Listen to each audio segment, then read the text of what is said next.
The date is July 1st, 1944. The time is 5:40 in the evening. The setting is the twilight of an empire. Inside the Chateau de Saint-Germain-en-Laye, a sprawling, majestic estate just west of Paris that once housed the royalty of France. The air is thick with the smoke of cigarettes and the unspoken dread of inevitable defeat. This is the headquarters of OB West, the command center for the German defense of the Western Front. The late afternoon sun cuts through the high, elegant windows, casting long, distorted shadows across tables buried under topographic maps. These maps are a chaotic mosaic of red and blue grease pencil marks, a visual representation of a catastrophe in motion. Field Marshal Gerd von Rundstedt stands over them. At 68 years old, he is the old guard personified, a living relic of the Prussian aristocracy. His face is a mask of weary professionalism, etched with the lines of a man who has served 3 different German governments and seen them all falter.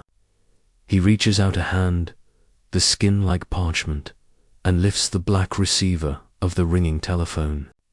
The connection crackles with static, a thin electric thread linking the collapsing front in France to the suffocating isolation of the Wolf's Lair, Hitler's concrete fortress hidden deep within the forests of East Prussia. Over 1,000 miles away, on the other end of the line, is Field Marshal Wilhelm Keitel, the chief of the Armed Forces High Command. Keitel's voice is tight, laced with the nervous, frantic energy of a sycophant who knows his master is losing his grip on reality.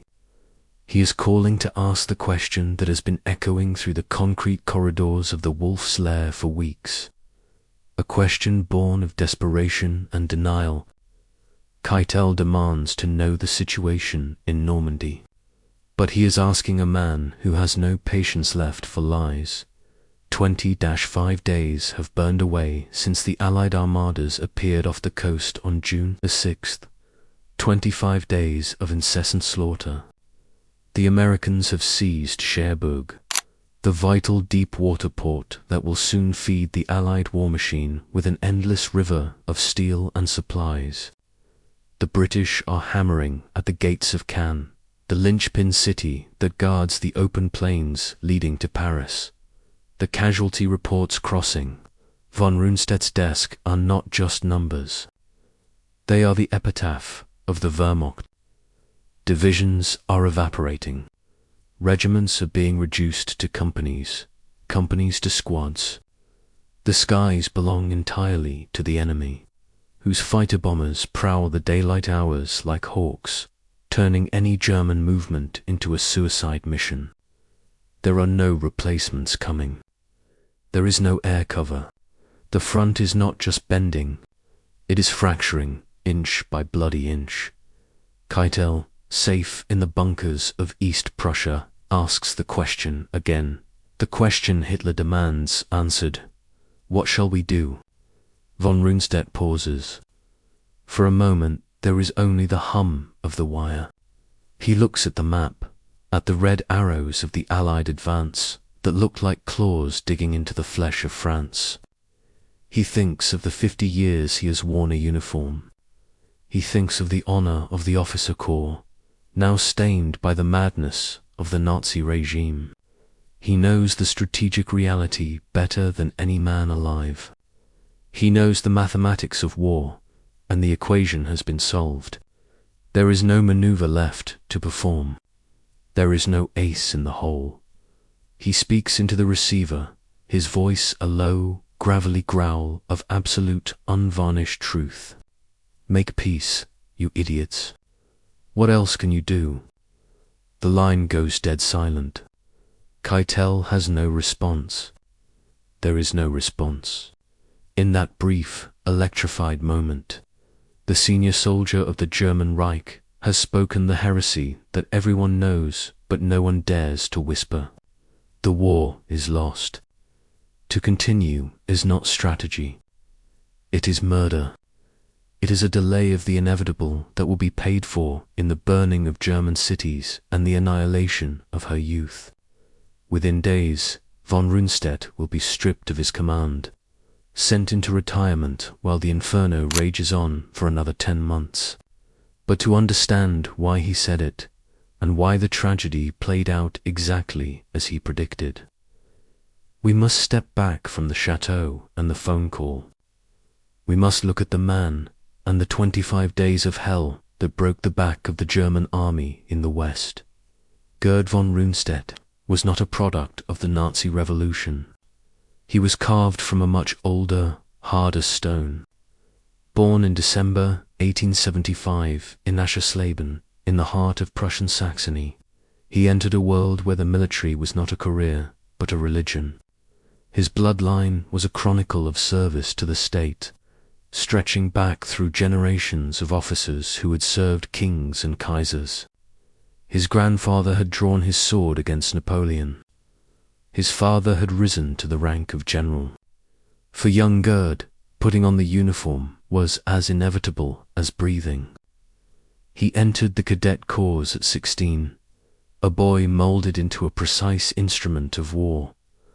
By the time the guns of August signaled the start of the Great War in 1914, he was already a captain, a staff officer trained in the intricate ballet of moving corps and armies.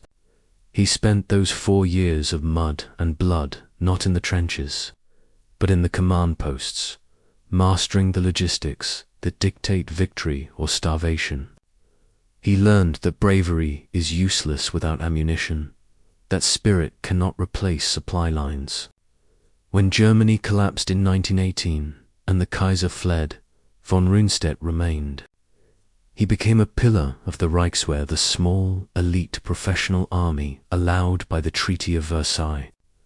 He rose through the meritocracy of a force stripped of its fat, becoming a general who commanded respect not through charisma, but through a cold, methodical competence.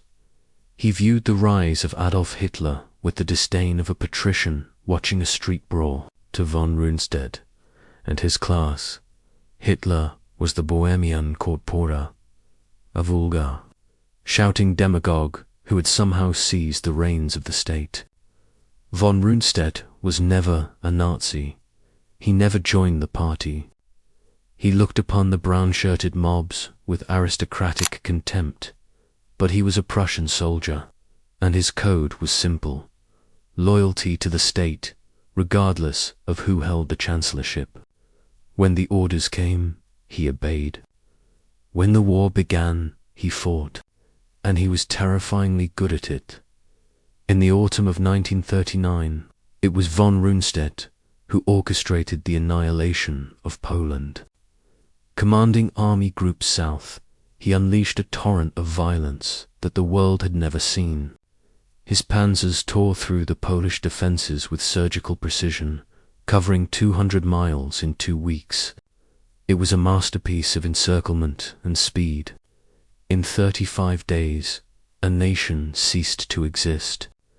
Then came France in 1940. While the world expected a replay of the static horror of World War I, von Rundstedt led Army Group A through the Ardennes. The dense, rugged forests of Belgium and Luxembourg were dismissed by French planners as impassable for armor. Von Rundstedt proved them wrong. 7 panzer divisions ghosted through the trees, emerging behind the French lines like wolves in a fold. The French army, considered the finest in Europe, collapsed in 6 weeks. It was the greatest military triumph Germany had seen since the days of Bismarck.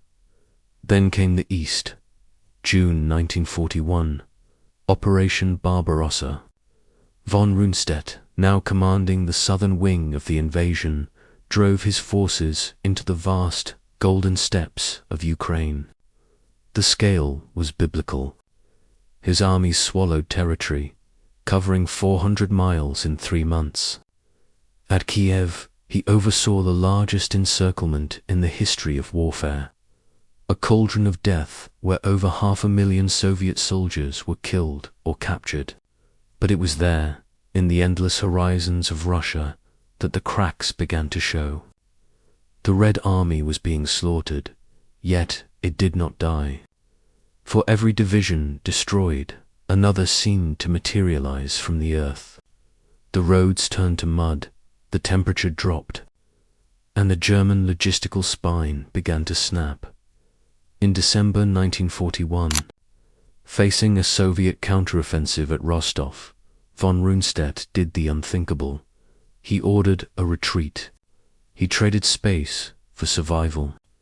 Hitler, frantic and furious, forbade it. Not one step back, was the order. Von Rundstedt, the professional who knew when a position was untenable, offered his resignation. Hitler took it. It was his first lesson in the new reality of the Third Reich. Loyalty was valued over competence, and fanaticism was valued over truth. But the Reich could not afford to discard its best minds forever. In March 1942, as the spectre of a two-front war loomed, Hitler recalled him. He was named Commander-in-Chief West. His task was Herculean, to defend the coastline of a continent, from the fjords of Norway to the sun-baked border of Spain. 3,000 miles of coast had to be secured against an Allied invasion that everyone knew was coming. The Atlantic Wall was the propaganda name for this defense, conjuring images of impenetrable concrete and steel. The reality, as von Rundstedt found, was a thin, brittle shell. The best divisions were burning in the inferno of the Eastern Front. In the West, von Rundstedt was left with the scraps. He commanded units filled with old men, teenagers, and Ostropin conscripts from the conquered East, who had no desire to die for Germany. The Luftwaffe had vanished from the western skies, leaving the cities and rail yards of France open to the relentless pounding of Allied bombers. Von Rundstedt, sitting in his headquarters, looked at the map and saw the futility of it. He called the Atlantic Wall a huge bluff. He knew that trying to defend every inch of beach was suicide. You cannot be strong everywhere. If you try, you are strong nowhere. His strategy was classic, born of centuries of military doctrine. Hold the coast lightly, let the enemy land, and keep the massive armored fist of the panzer divisions deep inland, out of range of naval guns. Once the Allies committed themselves and were struggling to build their beachhead, he would unleash the panzers in a massive, coordinated counterstroke to drive them into the sea. It was a strategy of maneuver, of striking the decisive blow at the decisive moment. But he was not the only field marshal in France. In late 1943, the legendary Desert Fox, Erwin Rommel, arrived to command Army Group B under von Rundstedt. Rommel was a different breed of soldier. He had fought the Americans and British in North Africa. He had felt the crushing weight of Allied air power. He had seen his own tanks smashed by fighter bombers before they could even fire a shot. Rommel argued passionately that von Rundstedt's plan was a death sentence. The enemy air superiority will stop our reserves from ever reaching the battle, Rommel insisted. If we do not stop them on the water, we will not stop them at all. Rommel wanted every tank, every mine, every soldier right at the water's edge. He wanted the invasion defeated in the first 24 hours. The longest day, he called it. 2 field marshals. 2 radically different philosophies. One favored the classic hammer blow. The other favored the shield wall. A decision had to be made. And this is where the tragedy of German command revealed itself. Hitler, the amateur strategist, unable to choose between his 2 most famous generals, chose a compromise that guaranteed disaster. He split the difference. He gave some armor to Rommel, left some with von Rundstedt, but crucially, he kept the most powerful panzer divisions, the strategic reserve, under his own personal command. The Panzer Lehr and the 12th SS Panzer Division, the elite of the elite, could not move without a direct order from the Führer himself. It was a recipe for paralysis. It meant that when the moment of crisis arrived, the German reaction would depend on a man sleeping 1,000 miles away, a man who refused to believe the reports coming from the front. And then came the dawn of June 6th. The grey light broke over a churning sea filled with ships, 7,000 of them. The horizon was jagged with the silhouettes of battleships and destroyers. The sky hummed with the engines of 11,000 aircraft. The Allies had come, and they had come with a fury that shook the earth. At Utah, Omaha, Gold, Juneau, and Sword Beaches, 156,000 men stormed ashore. Von Rundstedt was awake early, the reports filtering in from the chaos of the coast, paratroopers dropping in the night, gliders smashing into fields, the roar of naval bombardment. He knew immediately this was it. This was the invasion. He acted with the decisiveness of a commander who sees the critical moment. He ordered the panzer reserves to prepare to move. He contacted Berlin to get the release order. He needed those tanks moving now, while the Allies were still vulnerable, struggling in the surf and sand. But the order did not come. At the Berghof in the Bavarian Alps, Hitler was asleep. He had stayed up until 3 a.m. watching movies and pontificating to his inner circle. His physicians had sedated him. His adjutants, terrified of his volcanic temper, refused to wake him. The destiny of the Third Reich hung in the balance, and the dictator was dreaming. The panzers sat in their assembly areas, engines cold, crews playing cards or sleeping under the camouflage nets, waiting for a word that would not come for hours. By the time Hitler woke, stretched, and had his vegetarian breakfast, the sun was high over Normandy. Even then, he hesitated. He was obsessed with the idea of a diversion. He believed the real invasion would come at the Pas-de-Calais, the narrowest point of the Channel. He thought the thousands of ships and men in Normandy were a trick. He held the panzers back, waiting for a phantom army that existed only in the deception plans of Allied intelligence. It wasn't until late afternoon, 4 p.m., that the release order finally came, but it was too late. The sun was up. The Allied fighter bombers, the dreaded Jobos, were swarming over the French road network. As the German columns finally lurched forward, they were hammered. Trucks exploded. Tanks were tracked. Bridges were dropped into rivers. What should have been a coordinated lightning strike became a disjointed, agonizing crawl through a gauntlet of fire. The 21st Panzer Division, the only unit close enough to strike on D-Day, managed a lone, desperate lunge between the British beaches, but they were unsupported and were forced to pull back. The window of opportunity had slammed shut. The Allies were ashore. They were digging in. For von Rundstedt, the days that followed were a slow-motion nightmare. He watched from his headquarters as the Allied build-up accelerated with terrifying efficiency. Every day, thousands more men, hundreds more tanks, tons of supplies poured onto the beaches.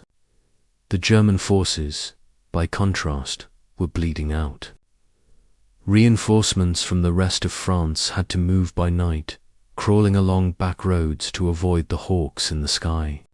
It took weeks for divisions to arrive that should have taken days, and when they arrived, they were thrown into the line piecemeal, used to plug gaps rather than massed for a counterattack. The battle for Cannes turned into a meat grinder. The British and Canadians threw themselves against the German armor, pinning down the best units the Wehrmacht had left. It was a battle of attrition, exactly the kind of war Germany could not win. Von Rundstedt saw the casualty lists lengthening. He saw the fuel depots running dry. He saw the ammunition stocks dwindling. And he saw the rigid, delusional orders coming from Hitler. Hold every inch. No retreat, victory or death. On June 17th, 11 days into the invasion, Hitler finally agreed to come to France. He summoned von Rundstedt and Rommel to a meeting at Margeval, a concrete bunker complex near It was a surreal encounter. Hitler arrived looking like a ghost. He was pale, hunched, his hands trembling, a symptom of the Parkinson's disease he tried to hide, or perhaps the immense strain of a war gone wrong. He sat on a stool, nervously playing with his glasses, while his generals tried to puncture his bubble of fantasy. Rommel spoke first, his voice raw with frustration. He laid out the facts with brutal clarity. The front was buckling. The troops were exhausted. The enemy air superiority was absolute. "My Führer," Rommel said, "we are facing a crisis of material. We are fighting with bows and arrows against tanks." He urged Hitler to consider the political situation for seeking a diplomatic end to the war while the German army still existed as a fighting force. Hitler exploded. He launched into a tirade about wonder weapons. The V-1 flying bombs had just started falling on London. V-2 rockets were coming. Jet fighters would sweep the skies clean. He spoke of willpower and fanaticism as if they were substitutes for artillery shells. He forbade any discussion of retreat. He forbade any discussion of politics. The meeting was cut short when a stray V-1 malfunctioned and detonated nearby, sending the leadership of the Third Reich scrambling for cover. Hitler left that evening, vanishing back into his bunker world, leaving his commanders with nothing but orders to die in place. The bleeding continued. By late June, the situation was catastrophic. Cherbourg, the fortress port on the Cotentin Peninsula, was cut off. Hitler ordered the garrison to fight to the last cartridge. They fought, but courage is no match for heavy artillery and total isolation. On June 26th, the city fell. The Americans now had their port. The floodgates of Allied logistics were open. On June 29th, von Rundstedt and Rommel made one last desperate attempt. They flew to the Berghof, standing before Hitler in the grand room with the great window looking out over the Alps. The view was serene, majestic, a stark contrast to the dust and blood of Normandy. Again, they presented the reality. Again, they told him the front could not hold. Von Rundstedt, his patience evaporated, looked the dictator in the eye. "The war in the West is lost," he said. It was a statement of fact, cold and hard. The only question is how much more of Germany is destroyed before we accept it. Hitler looked at him with a mixture of fury and pity. He ranted about Frederick the Great, about holding on until the enemy coalition collapsed. He accused his generals of cowardice, of lacking the National Socialist spirit. The meeting ended in a stalemate of minds. The professionals who saw the cliff edge, and the fanatic who believed he could walk on air. They returned to France, silent and grim. They knew the end was beginning. And that brings us back to the Chateau de Saint-Germain-en-Laye on July 1st. The phone call from Keitel is the final act of this tragic play. The question, "What shall we do?" is not a request for advice. It is the whimper of a high command that has run out of ideas. Make peace, you idiots. What else can you do? Von Rundstedt hangs up the phone. He stares out the window at the gathering darkness. He knows what will happen next.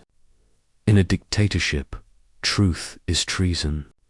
He has committed the ultimate sin. He has shattered the illusion. The next day, July 2nd, a telegram arrives from the Wolf's Lair. It is polite, couched in the euphemisms of bureaucracy. Field Marshal von Rundstedt is relieved of command due to reasons of health and age. He is to be replaced by Field Marshal Gunther von Kluge, a man who Hitler believes will be more compliant, more optimistic. Von Rundstedt packs his bags. He strips the maps from the walls. He says his goodbyes to his staff, men who look at him with a mixture of sorrow and envy-sorrow that he is leaving, and envy that he is escaping the disaster to come, as his car drives away from the headquarters, rolling through the French countryside that will soon be liberated. Von Rundstedt knows that he is leaving behind an army that is doomed. He knows that von Kluge, no matter how capable, cannot stop the tide. He knows that Rommel, the desert fox, is a marked man, and he knows that the war will go on, fueled by the ego of one man and the silence of millions. But the story does not end with his car disappearing down the road. In fact, the horror is only just beginning. The 25 days since D-Day were merely the prelude to a collapse that would tear the heart out of Europe. And the fate of the men who stayed behind Rommel and the soldiers in the foxholes would be darker than even von Rundstedt could have imagined. Von Kluge arrived at the headquarters with the brisk energy of a new broom. He had served on the Eastern Front, where the fighting was savage, but the Luftwaffe still had a presence. He had convinced himself, after speaking with Hitler, that von Rundstedt had simply grown old and tired. The situation cannot be that bad, he told his staff. We must inject some spirit into the defense. He spent his first few days touring the front, determined to see for himself. It took less than a week for the optimism to be crushed out of him. Von Kluge found exactly what von Rundstedt had described. He saw the cratered roads, the shattered supply columns, the hollow eyes of the infantrymen who had not slept in days. He saw the sky filled with Allied planes that dived on anything that moved. He tried to organize counterattacks, but the orders dissolved in the chaos of battle. Communications were cut. Commanders were dead. The tanks were out of fuel. By mid-July, von Kluge was sending the same reports to Berlin that von Rundstedt had sent. The line cannot hold. We are breaking. And then the internal rot of the Third Reich exploded into the open. On July 20th, 1944, a bomb detonated under a conference table in the Wolf's Lair. Colonel Klaus von Stauffenberg, a maimed war hero who had realized that Hitler was leading Germany to the abyss, had placed a briefcase packed with explosives feet away from the dictator. The blast shattered the room, killing 4 officers and blowing the windows out. But the heavy oak table saved Hitler's life. He emerged from the smoke, his uniform tattered, his eardrums burst. But alive and possessed by a demonic fury, the coup attempt, Operation Valkyrie, collapsed within hours. The vengeance that followed was biblical in its cruelty. Thousands were arrested. Officers were tortured in the basements of the Gestapo headquarters. They were strangled with piano wire, their agonizing deaths filmed for Hitler to watch. The officer corps, the institution that von Rundstedt had dedicated his life to, was gutted. Trust evaporated. Every general was now a suspect. Every phone call was monitored. Political officers, loyal fanatics, were embedded in headquarters to watch for signs of defeatism. Rommel, the most popular general in Germany, was caught in the net. He had not planted the bomb, but he had known of the dissatisfaction. He had dared to tell Hitler the war was lost. That was enough. On October 14th, 2 generals arrived at Rommel's home. They gave him a choice: stand trial for treason, which would mean a public execution and the disgrace of his family, or take poison and be buried as a hero who died of his wounds. Rommel, seeking to protect his wife and son, chose the poison. He climbed into a car, drove a few miles down the road, and swallowed a cyanide capsule.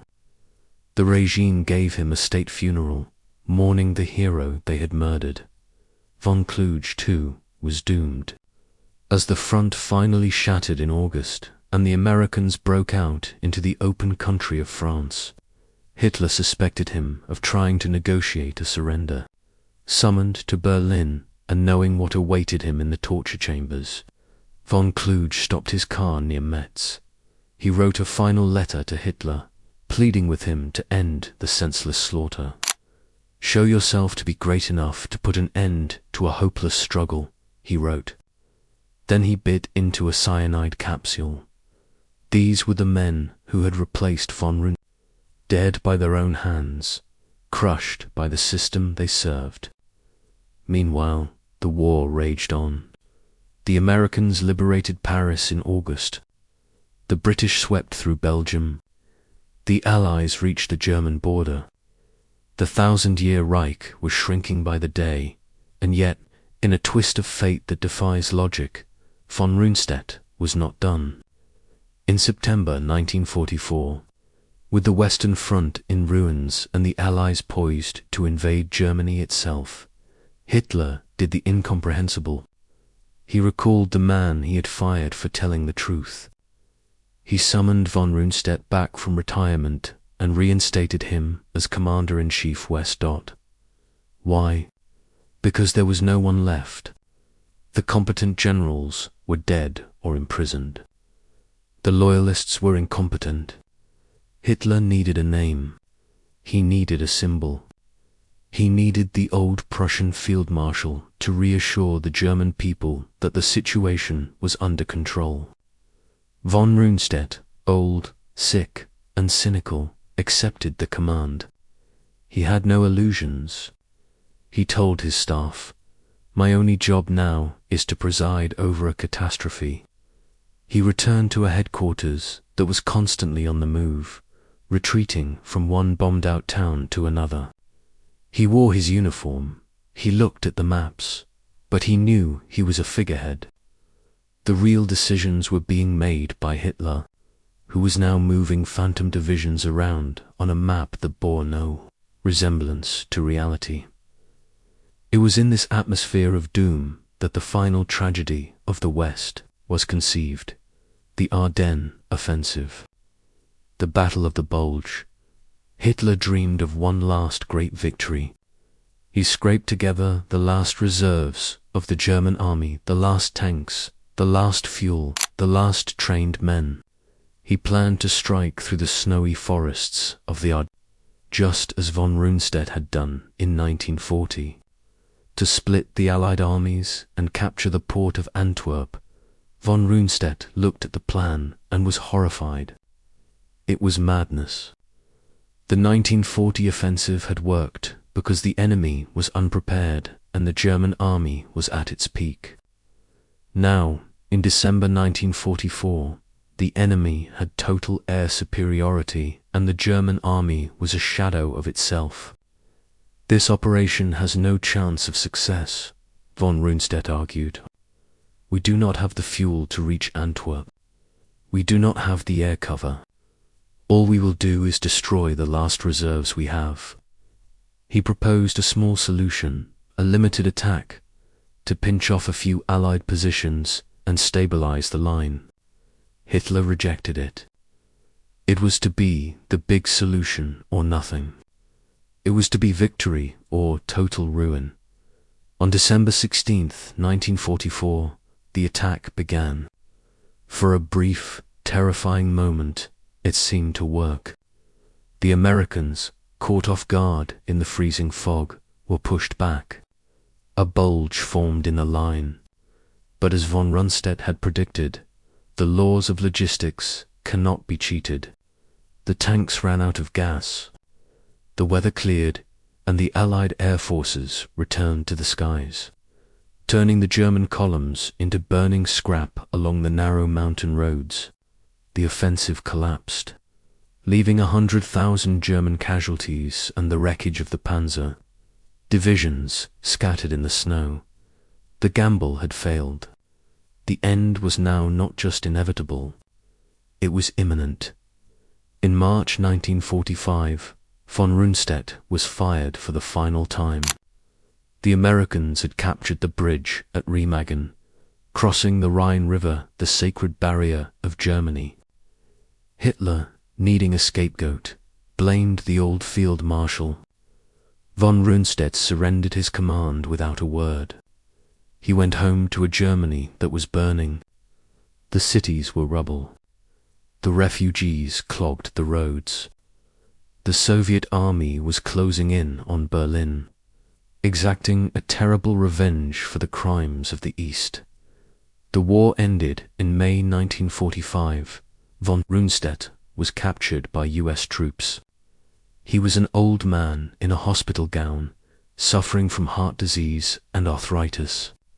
He was a prisoner of war, a relic of a destroyed world. He would spend his final years in a strange limbo, facing potential war crimes charges that were eventually dropped due to his failing health. He died in 1953, taking his secrets to the grave.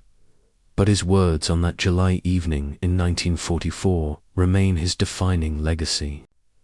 "Make peace, you idiots." It was a cry of sanity in an asylum. It was the moment when the mask of propaganda fell away and the brutal truth was laid bare. It serves as a haunting reminder that in war, the greatest enemy is often not the soldier across the field, but the delusion of the leader who refuses to see the world as it is. The story of those 25 days, and the man who saw the end before anyone else, is a lesson in the cost of silence and the tragedy of duty.